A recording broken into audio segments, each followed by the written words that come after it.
안녕하십니까, 인간지표 휴덱스입니다. 자, 오늘은 제가 몸이 좀 좋지 않아서 좀 짧게 방송하고 또 다시 인사드리도록 하겠습니다. 자, 오늘은 고버스, 흔히 말하는 두 배 인버스를 말하는 거죠. 그리고 레버리지, 원유, 요런 ETF 관련된 상품들의 세금에 대해서 한번 이야기를 해보도록 하겠습니다. 좀 우선 이 세금에 대해서 이야기를 하기 전에 오늘 간략하게 이제 시장 한번 보고 지나갈 건데, 기름에 대한 이야기를 조금 할 거니까 혹시 이제 그냥 일반 레버리지나 저희 코스피 레버리지, 코스피 인버스 요런 거에 대한 세금이 궁금하신 분은 제가 그 영상 밑에 댓글로 몇 분 몇 초로 넘어가면 되는지를 적어 놓을 거예요.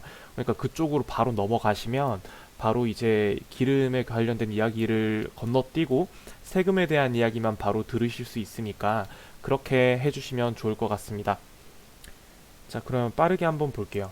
지금 기름이 엄청 급반등을 하고 있어요. 요게 제가 어제 영상에서 그 오늘 아침에 이제 시장 시작하면 다 던지시라 그렇게 말씀을 드렸었는데, 아침에 저도 사실 너무 경황이 없어서 무슨 일 때문인지는 확인을 못했는데 한 배가 하한가를 쳤음에도 불구하고 두 배까지 못 올라가 있더라고요. 인버스 상한가가 못 가 있더라고요. 어쨌든 뭐 장 막판에는 이제 상한가를 쳤기 때문에 뭐 손해 보신 분들, 오버나잇 하신 분들 중에서 손해 보신 분들은 한 분도 없으실 텐데, 그래도 이제 사실 지금부터는, 아니요, 솔직히 지금부터가 아니라 어제부터도 이제 어제 이후의 상황은 저희가 사실 섣불리 예측을 할 수가 없어요. 예측을 할 수가 없고 지금부터는 어떤 코멘트를 해드리기도 힘들 것 같고, 저 스스로도 이번에 진짜 운이 좋았다라고 생각을 하지 뭔가 완벽하게 계산하에 돌아갔다 이런 느낌은 사실 솔직히 말씀드리면 저도 절대 아니기는 하거든요. 어제 새벽에 제가 말씀드렸던 것 중에 이제 유가가 한번 이렇게 처참하게 떨어진 만큼 트럼프라던가 아니면 사우디 러시아에서 분명 실질적인 대책이 아니더라도 뭔가 이야기를 할 확률이 매우 높다. 그러니까 가급적이면 이제 파셔라 이렇게 말씀을 제가 드렸는데, 한 1시간 전까지만 해도 이게 10불이었거든요. 근데 지금 아니나 다를까 우리의 트럼프가 트위터를 했어요. 1시간 전에. 나는 지시를 내렸다. 유나이티드 스테이츠 네이비에게, 해군이죠? 셧다운하거나 파괴하라고. 누구든 이란의 군함이 우리의 바다에 있는 우리의 배를 괴롭히면. 진짜 트럼프는 찐인 것 같아요. 찐. 사실 이제 유가 전쟁이 일어났을 때 트럼프가 할 수 있는 여러 가지 일들 중에서 이제 수입류에 대한 관세를 이제 부과하는 그 방안과 함께 우스갯소리, 반 우스갯소리로 나왔다는 이야기가, 진짜 유가를 끌어올릴 방법이 없으면 전쟁이라도 낼 놈이다. 그런 이야기를 많이 했었는데 진짜 전쟁 카드를 꺼내는 것 같아요. 그냥 이란 애들 다 조지라는 거죠. 요게 진짜 기름값 끌어올리는 데는 특효약이긴 하거든요. 이게 나오자마자 기름이 4달러가 올라갔어요. 이게 10달러에서 4달러가 올라서 지금 13.7, 14가 된 거니까 무려 40%가 사실 오른 거예요. 그리고 이제 7월물부터 뒤에도 전부 다 빨간색으로 다 바뀌었죠. 이게 물론 이제 실질적으로 뭐 별다른 게 없는 만큼 다시 떨어질 수도 있겠지만, 그만큼 이제 변동성이 강하고 이제 그만큼 예측이 힘든 상황에 도달했다는 거예요. 도달했기 때문에 지금부터 막 이제, 그래서 저는 이제 어제 오늘 장에서 다 팔라고 말씀드린 거고, 지금부터 뭐 어떻게 해야 되냐 뭐 저한테 이제 여쭤보시는 분들도 있는데 제가 뭐라고 코멘트를 달 수가 없어요. 솔직히 저의 능력을 이미 애시당초 너무 많이 벗어났어요. 그러니까 지금부터 인버스를 사서 뭔가를 한다라는 거는 조금 지양해 주셨으면 좋겠어요. 괜히 발바닥에 진짜 때까지 끌고 먹으려고 하다가 크게 물리는 경우가 있으니까 그거는 참아주시면 좋겠고요. 지금 그렇다고 이제 스탠스를 뒤집어서 인덱스를 타야 되냐? 그것도 사실 지금 좀 애매하기는 해요. 상황적으로, 가격적으로는 되게 나쁘지 않다라고 저는 생각하긴 하는데, 오늘 요게 이제 삼성과 신한 레버리지인데, 저 괴리가 2466, 928. 야, 얘네 지표 가치가 81원이랑 63원까지 떨어졌어요. 이게 무슨 말인가 하면, 지금 신한 레버리지 기준으로 봤을 때 650원에 지금 거래가 되는데 실제 가치는 63원이라는 거예요. 이게 아마 11달러 뭐 이 정도였을 때로 기억하는데, 간단하게 계산의 편의를 위해서 이게 10달러라고 하면 지금 100달러가 돼야지 650원의 가치가 된다는 거예요.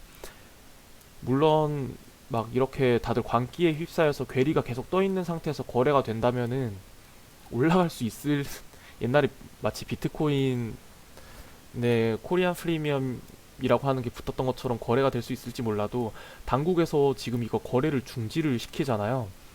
이게 정상화가 될 때까지, 지금 이미 LP를 추가 상장해서 이제 괴리가 잡히면 저는 이제 들어갈 타이밍인 것 같다 이렇게 말씀을 드렸던 건데, LP가 지금 2억 주를 추가 상장해서 그 중에서 이제 1억 1천만 주를 던졌음에도 불구하고 하나도 안 잡힌 거예요.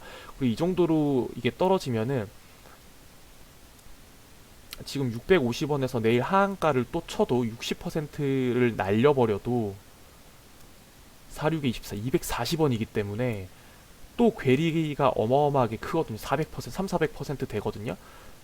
그럼 어차피 못 잡아서 LP가 기능을 지금 다 잃었어요. 완벽하게 잃었고, 당국에서는 잡힐 때까지 거래를 정지시킨다는 건데, 그 말은 지금 여기에 투자하신 분들 기름이 100불까지 갈 때까지 여기에서 묶여 있어야 될 수도 있다라는 거예요. 그래서 삼성 레버리지랑 신한 레버리지, 이런 레버리지는 이미 지금 매입은 불가능하다고 봐야 될 것 같고요. 한 배짜리 코덱스 WTI 원유 선물 이난스 같은 경우에는 그나마 괜찮을 텐데, 그것도 좀 각을 봐야 될 것 같아요. 오늘 이렇게 유가가 올라와서 14불 정도인 상황에서 내일 한 번 더 하한가를 맞아야지 괴리가 잡히거든요, 그것도. 그러니까 우선은 인덱스로 인덱스가 시기상으로는 좋으나 매입 같은 경우는 조금 상황을 봐야 될 것 같다라는 게 제 생각입니다. 정리하자면 지금은 현금을 들고 조금 지켜봐야 될 타이밍이라고 저는 생각을 해요. 저도 그럴 거고요. 지금 사실 증시도 어떻게 될지 잘 모르겠어요. 사실 저는 오늘 코스피 코스닥이 내릴 거라고 생각을 했는데 마지막에 양전을 하더라고요. 너무 혼돈의 도가니니까, 어차피 저희는 지금 이제 인버스를 먹고 익절을 한 상태니까 당분간 한 템포 이제 숨 고르면서 기다리면 좋을 것 같습니다. 자, 그러면 우선 이제 본론으로 넘어가서, 이게 아니네요. 넘어가서 이제 세금에 관련된 이야기를 해보겠습니다. 자, 우선 ETF, ETN 매매 시에 세금이 있나요? 세금 있습니다. 우선 첫 번째로 매매 차익에 대한 세금이 존재하고요. 두 번째로 이제 배당에 대한 세금이 존재합니다. 그리고 이제 ETF나 ETN을 두 가지로 나눠야 되는데, 첫 번째는 국내 주식형, 그리고 나머지는 다 기타 ETF로 구분을 해주셔야 되고, 국내 주식형 같은 경우에는 배당에 대한 세금만 납부하면 됩니다. 하지만 기타 ETF는 1, 2 모두 납부해야 돼요. 그리고 저희가 이야기하는 고버스, 레버, 원유 이런 건 전부 다 기타 ETF에 속합니다. 그렇기 때문에 사실 근데 이 배당에 대한 세금은 저희가 신경 쓸 필요가 없어요. 왜냐하면 배당 받을 때까지 오래 가지고 있을 것도 아니고 잘 나오는 것도 아니라서, 배당은 이거는 그냥 신경 안 쓰셔도 되고, 근데 이제 매매 차익에 대한 세금은 이제 내야 된다고 생각하시면 되고요. 세액은 이제 뭐 지방세, 국세 다 포함해서 15.4%고, 이제 수익이 2천만 원을 넘어가게 되면 그 초과분에 대해서는 금융소득 종합과세 대상이 된다라는 것도 알아두시면 좋을 것 같습니다. 자, 그러면은 이제 요 매매 차익에 대한 세금을 어떻게 내야 되냐? 여기에 대해서 사실 명확하게 모르시는 분들이 많아요. 실제로 이제 증권사에서도 뭐 연차가 얼마 안 되신 창구에서 일하시는 분들은 정확하게, 왜냐면 이런 게 지금까지 이렇게 이슈가 된 적이 없었기 때문에 잘 모르실 수 있는데, 가장 많이 흔히 이제 착각하시는 게, 보통 매매 차익을 1로 두고 과표 기준가를 2로 둬서 둘 중에 하나 이제 더 작은 거에 대해서 세금을 낸다. 이거 맞는 말인데, 좀 착각을 하시는 게, 여기에 보시면 이게 네이버거든요. 네이버를 보면 여기에 순자산 가치라는 게 나와요. 요게 이제 과표 기준가라고 생각을 하시는 경우가 있는데, 요거는 과표 기준가가 아니에요. 요거는 말 그대로 순자산 가치고, 과표 기준가는 이렇게 이제 사용하시는 그런 어플이나 아니면은 이제 HTS를 보면 아예 이렇게 과표 기준가라는 게 정해져 있습니다. 그래서 요 과표 기준가 사이의 차익과 요 호가, 실제로 제가 매수 매도를 한 차익에 대한 이제 그 차익 중에 작은 거에 대해서 15.4%를 내는 거예요. 무슨 말인가 하면, 지금 4월 22일 날 보면은 과표 기준가가 562.41이죠. 562.41.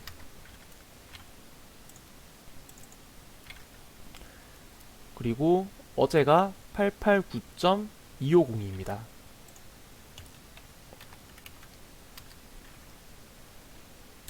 자, 그리고 만약에 제가 어제 한 600원쯤에 샀다라고 가정을 하고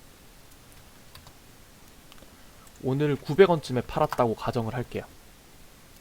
자, 그러면, 그리고 제가 1000주를 가지고 있다고 가정을 해보겠습니다. 1000주.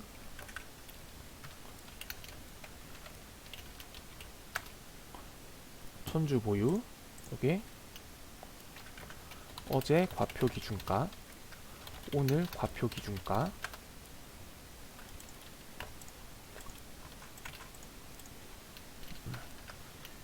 매수가, 매도가. 자, 요렇게 있으면 저는 이제 600원에 매수했고 900원에 매도했기 때문에 이 매매 차익이 300원이 생기잖아요. 300원에 대한 1000주 하면 제 매매 차익은, 실제 매매 차익은 30만 원인 거예요. 근데 요게 우선 30만 원이 우선 1이고요. 근데 이제 과표 기준가를 보면 889에서 562로 떨어졌기 때문에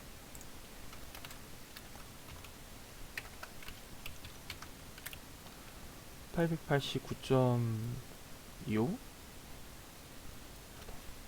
어제가 889.25, 오늘이 떨어졌으니까 반대로 해야 되겠네.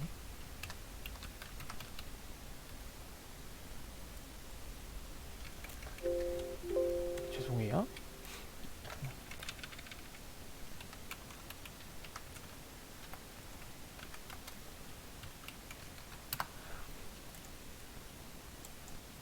이렇게 하면 요게 2번인데, 보시다시피 제가 이제 매수 매도는 실제로 600원에 사서 900원에 팔았기 때문에 30만원의 매매 차익이 생겼는데, 과표 기준가는 어제가 오늘보다 300원 더 높았기 때문에 실제로 과표 기준으로 보자면은 제가 32만 6,840원을 손해본 게 되잖아요.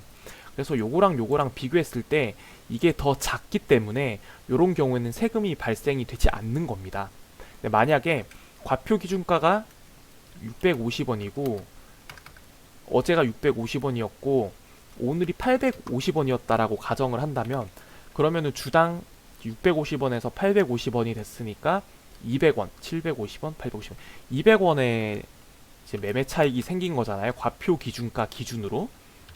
그러면 200원 곱하기 1000주를 하면 20만 원이 되고, 이제 20만 원이 되죠. 그러면 실제 매매 차익은 30만 원이었고 요 과표 기준가는 20만 원이게 되면은 이 과표 기준가가 더 작잖아요. 그럼 이제 이 과표 기준가에다가 곱하기 15.4를 해서 38,800원의 세금을 내게 되어 있는 거예요.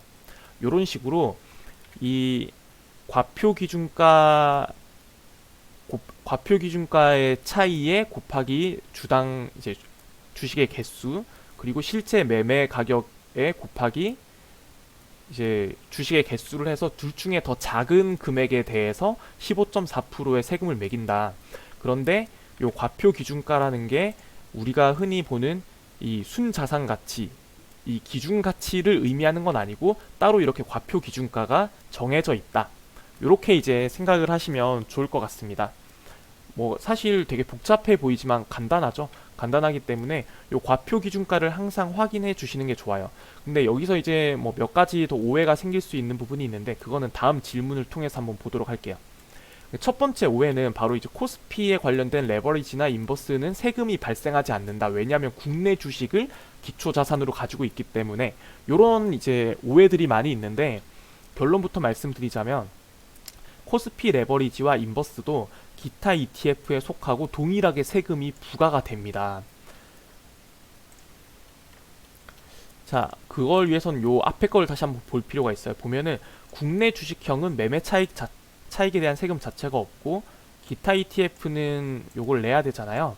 요게 어떤 차이인가 하면 국내 주식형이 뭔가 하면 여기 보시면은 코스피나 코스닥을 기초로 하는 인덱스 방향의 한배 ETF를 의미하는 거예요. 요게 코스피 200을 추종하는 인덱스 방향, 그러니까 상방 방향의 한배 ETF입니다. 여기 보면 유형의 국내 주식형이라고 써있죠. 요런 것만 국내 주식형이에요. 이 코스피뿐만이 아니라 코스닥도 150 관련된 한 배짜리 인덱스가 있어요. 그게 국내 주식형입니다. 그걸 제외한 나머지 뭐 이름에 레버리지가 붙어 있다거나 인버스가 붙어 있다거나 해외 지수를 추종한다거나 원유를 추종한다거나 그런 거는 무조건 전부 다 기타 ETF입니다. 여기 보시면은 이게 이제 고버스라고 불리는 코스피 인버스 두 배인데요. 보시면은 국내 파생 상품이라고 되어 있죠. 인버스. 그리고 이게 이제 코스피 두 배, 상방 두 배인데요. 여기도 보면 국내 파생이라고 되어 있습니다. 레버리지. 원유 같은 경우에는 이제 보시면 해외 상품이라고 아예 적혀 있죠. 그래서 정리해 드리자면 한 배짜리 상방 국내 주식형을 제외한 나머지 이름의 인버스, 레버리지, S&P, 유로스타, 원유 이런 다른 이름이 달린 것들은 전부 다 기타 ETF다. 그렇기 때문에 동일하게 매매 차익에 대한 이 코스피 레버리지와 인버스도 매매 차익에 대한 세금을 납부를 해야 된다. 그게 결론입니다. 그런데 세금이 왜 없다라는 소문이 났냐 하면 사실 이 코스피 레버리지와 인버스, 이 코스닥 레버리지 같은 경우에는 과표 기준가의 차이가 극히 미비해요. 한번 차이를 보도록 할게요.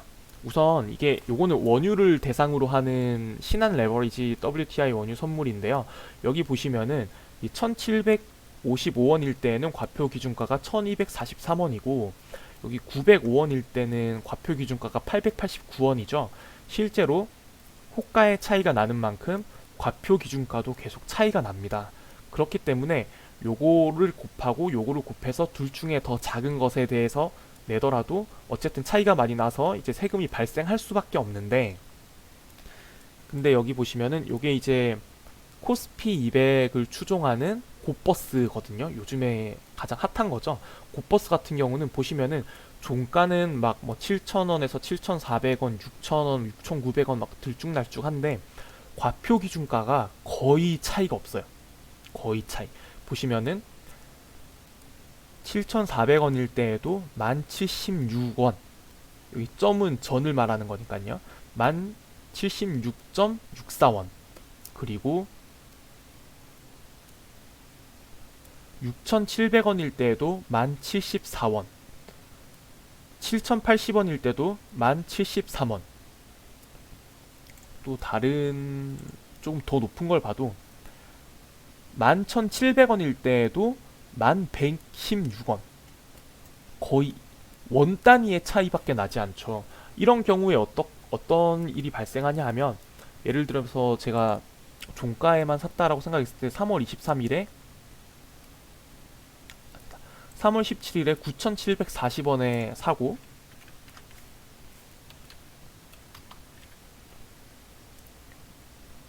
3월 23일에 11,700원에 팔았다고 생각을 해볼게요. 그러면 17일에 과표 기준가가 10116, 23일에 과표 기준가가 10116이죠. 자, 이렇게 되면 1000주를 보유한다고 생각했을 때 실제 매매에 대한 차익은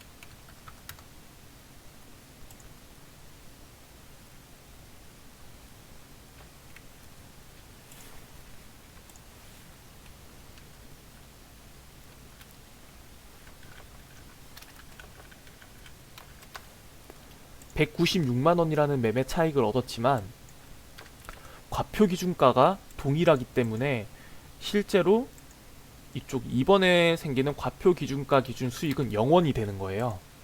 그러면은 이 0원과 196만원 둘 중에 작은 거에 대한 세금을 내니까 0원에 대한 세금 15.4%, 즉 0원을 내게 되는 거죠. 그렇게 저희 이제 코스피나 코스닥을 추종하는 거는 보시면 과표 기준가의 차이가 거의 없어요. 지금 가격은 6,000원, 8,000원, 11,000원, 12,300원, 7,300원 엄청나게 들쑥날쑥하지만 과표 기준가는 114원, 115원, 117원, 116원 원 단위에서 밖에 차이가 나지 않기 때문에 원래 구조상으로는 코스피 레버리지, 인버스 같은 경우에도 원유라든지 아니면은 뭐 기타 원자재, 뭐 S&P, 유로스탁 그런 것과 같은 ETF와 동일하게 세금을 내야 되는 구조를 가지고 있지만 과표 기준가의 차이가 보셨다시피 극히 미비하기 때문에 세금이 없다고 생각해도 무방한 겁니다. 근데 이제 물론 결과적으로 코스피 레버리지 인버스는 세금 없다더라, 그 말이 결론적으로는 뭐 거의 뭐 맞다고 생각해도 상관은 없지만 어쨌든 구조적으로는 있는 거지만 과표 기준가 차이가 극히 작기 때문에 세금이 없다, 요걸 아셔야지 혹시라도 나중에 원유나 다른 원자재 ETF나 ETN을 거래할 때 그 구조를 명확하게 알고 사용하실 수 있으니까 요 차이를 딱 알고 넘어가시면 좋겠어요. 그리고 이제 가장 많이 들리는 풍문이 당일 매수 매도하면 세금이 없나요? 요게 이제 많이 나오는 카더라 통신인데 그것도 결론부터 말씀드리자면 없습니다. 요것도 사실 이제 아까의 구조를 잘 들으셨으면 왜 없는지를 이해하실 텐데 아까 말씀드렸다시피 저희 세금은 이 실제 매매 차익을 1번으로 두고 과표 기준가 기준의 매매 차익을 2번으로 둔 다음 둘 중에 작은 것에 대해서 15.4%를 물리는 거잖아요. 근데 이 과표 기준가는 이제 실제 호가처럼 계속 실시간으로 바뀌는 게 아니라 하루에 한 번씩만 딱 정해져서 나오게 되어 있어요. 그러니까 우리가 장 시작할 때 과표 기준이 889원이었으면 그날 하루는 계속 889원인 거예요. 그 말은 오늘 아침에 사서 오늘 저녁에 팔게 되면 과표 기준가의 변동이 없기 때문에 실제로 과표 기준가 기준 수익은 0원인 겁니다. 그래서 요 1번과 2번을 비교했을 때 이제 과표 기준가에 대한 수익이 0원으로 작기 때문에 세금이 아예 발생하지 않는다. 그렇게 이제 알아두시면 될 것 같아요. 사실 이 세금에 관련된 게 어려운 게 아닌데 이제 다들 익숙하지 않다 보니까, 그리고 명확하게 뭐 이렇게 가이드를 삼을 만한 게 없다 보니까 헷갈리는 부분들이 많고, 이제 따로 알려주시는 분들도 사실은 글로 본 것들만 가지고 알려주시기 때문에 우선 조금씩 헷갈리는 게 있는데, 이렇게 실제로 보면은 굉장히 간단한 구조고, 이렇게 카더라 하던 것도 사실 이 구조를 알고 보면은 당연한 이야기이기 때문에 다들 이제는 헷갈리실 일이 없을 거라고 생각합니다. 그리고 이제 또 하나 여기 적혀 있진 않은데 2천만 원을 초과하면 2천만 원 전체 다 이제 금융소득 종합과세로 포함되신다고 생각하시는 분들도 있는데, 2천만 원 초과하는 분만 이제 금융소득 종합과세로 이제 들어가는 거니까 그것도 크게 조금 번거로워지는 부분이 있을지 몰라도 크게 신경은 안 쓰셔도 되는 무방한 정도라고 생각하시면 될 것 같습니다. 자, 그럼 정리를 한번 해볼게요. ETN ETF 매매 시 세금은 있습니다. 첫 번째 매매 차익에 대한 세금이 있고 배당에 대한 세금도 있습니다. 둘 다 15.4%고요. 2천만 원 초과하면 초과분은 금융소득 종합과세가 됩니다. 하지만 배당에 대한 세금은 거의 뭐 무시하셔도 상관없습니다. 국내 주식형과 기타 ETF로 나눠져 있고 국내 주식형은 상방형 인덱스, 한배, 코스피, 코스닥 추종하는 그런 것들만 이제 국내 주식형이고 정말 이게 구분이 어렵다. 그러면 네이버에서 쳐보면은 국내 주식형은 여기 국내 주식형이라고 써 있어요. 요거는 이제 사실상 세금이 없다라고 생각을 하시면 되고요. 뭐 1번도 없고 배당에 대한 세금도 거의 없으니까 사실상 없다라고 생각하시면 되고 그 외에 이름에 레버리지가 들어있다, 인버스가 들어있다, 원유가 들어있다, 뭐 S&P가 들어있다, 뭐 이런 뭐 유로스탁이 들어있다. 이런 것들은 전부 다 기타 ETF로 되어 있어서 매매 차익에 대한 세금 15.4%를 내게 되어 있다. 하지만 레버리지랑 인버스 중에서도 코스피와 코스닥을 추종하는 거는 똑같이 기타 ETF라서 세금은 내야 되지만 실질적으로 과표 기준가 차이가 극히 작기 때문에 세금이 없다라고 생각해도 무방하다. 그리고 해외 지수, 원유, 원자재 이런 것들을 거래할 때에도 가능하면은 당일에 매수 매도를 하면은 세금이 없기 때문에 가급적이면 당일 매수 매도가 가능하면 당일 매수 매도를 하는 게 좋다. 아, 그리고 또 하나 여기 없긴 한데 세금을 따로 걱정은 안 하셔도 돼요. 우선 자동으로 이제 증권회사에서 원천 징수를 해서 떼고 차익만 저희에게 주게 되어 있고요. 이제 2천만 원 초과하면은 그 금융소득 종합과세 신고하라고 편지가 날아옵니다. 요 구조만 아시면은 뭐 번거로우실 건 없으니까 요것도 한번 꼭 알아두시길 바라고요. 오늘 방송은 여기에서 그만 마쳐볼까 합니다. 다들 요즘에 너무 그래도 많이 관심 가져주셔서 감사드린데 요 부분에 대해서만큼은 조금 더 그래도 이제 좋아요와 이제 추천과 그리고 주변에 소문 많이 내주시고 구독까지 다 잘 부탁드리고요. 또 이제 동영상 플레이 시간이 중요하더라고요. 그러니까 다들 뭐 이제 들을 만큼 들으셨다 하더라도 한 번쯤 음소거로 해서 영상을 쭉 틀어놔 주시면은 매우 감사드리겠습니다. 저희 열심히 다 잘 벌어서 다 같이 퇴사하는 그날까지 파이팅이고요. 이제 오늘까지 잘 드신 분들 정말 너무 축하드리고 당분간은 조금 상황을 관망하는 그런 시간을 가지면 좋겠다라는 생각을 가지면서 오늘 하루도 마쳐보도록 하겠습니다. 그러면 안녕히 주무세요.